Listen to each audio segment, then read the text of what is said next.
shunning chiroyli yerda hech kim yo'q. Nechun kerak?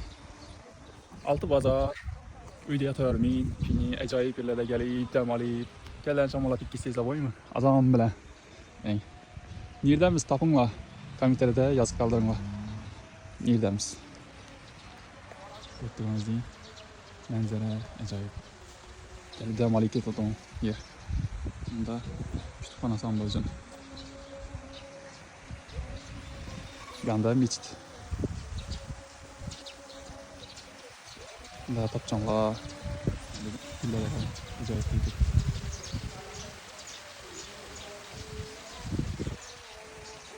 Chiroyli manzara bo'lib turibdi.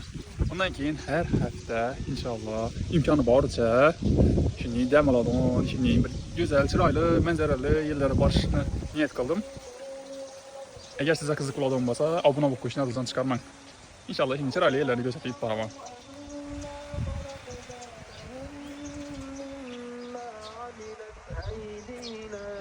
İnsonni o'zi tanasi dam olgani bilan agar ruhi dam olmasa foydasi yo'q. Manzara ne deydi? Ajoyibmi? Kommentariyada yozib qoldiringlar, yer bu. Agar bilishni xohlasangiz, lichka yozib bering. Nerligini bilishni xohlasangiz, sizga javobini beraman.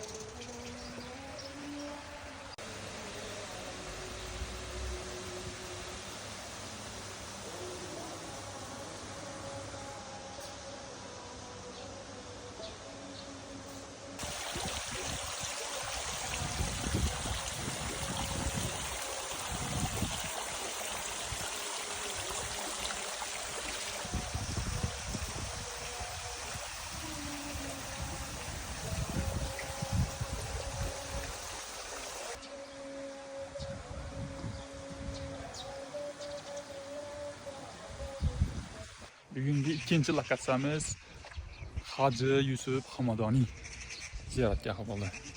Qarang, bunday chiroyli yerlar. Ajoyib yerlar. Maslahat beraman kelishni. Kelinglar, ziyorat etinglar, ko'ringlar, dam olinglar. Olti bozor uyda yotavermang. Kim biladi, Hoji Yusuf Hamadoniy haqida ma'lumot. Agar biladigan bo'lsangiz, kommentariyada yozing. Kimniki qiziqarli kommentariy bo'ladi ekan.